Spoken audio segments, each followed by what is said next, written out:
शिव पुराण कथा के इस भाग में अंधकासुर का जन्म, वध और महादेव का क्रोध का वर्णन है। इस कथा को पूरा सुने और चैनल को सब्सक्राइब करे। महादेव आपकी सभी मनोकामना पूरी करे। अंधकासुर का जन्म। एक बार हिरण्याक्ष ने भगवान शिव की कठोर तपस्या की। वह पुत्रहीन था। शिव बहुत प्रसन्न हुए और बोले, मैं तुझे एक अपूर्व पुत्र दूंगा।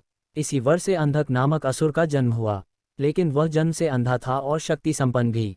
अंधक का पालन और अहंकार। हिरण्याक्ष की मृत्यु के बाद दैत्यराज हिरण्यकशिपु ने अंधक को पाला। उसने कठोर तप करके ब्रह्मा जी से शक्तियां पाईं। वरदान मिला, देवता, दानव, राक्षस, किन्न कोई उसे पराजित नहीं कर सकेगा। वह तेजी से बढ़ेगा, उसमें असीम शक्ति होगी। धीरे धीरे उसमें अहंकार जागा और उसने तीनों लोगों को सताना शुरू किया। अंधक की दृष्टि पार्वती पर। एक दिन अंधक कैलाश के पास पहुंचा।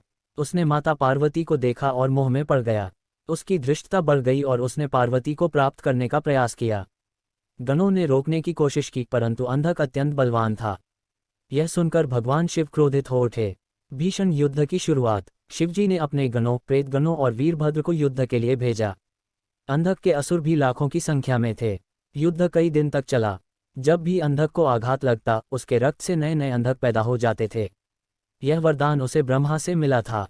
इससे युद्ध असंभव सा हो गया। शिव का उग्र रूप, रक्त संचारी देवी काली का प्रकट होना।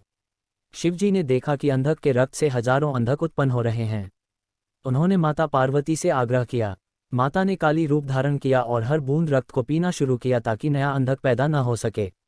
यह दृश्य भयानक था। काली का विशाल रूप, लाल जिह्वा, गज चर्म वस्त्र, प्रलयकारी नृत्य, पूरे युद्धभूमि में उनका आतंक व्याप्त हो गया।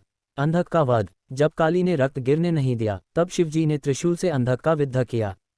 अंधक की शक्ति टूट गई।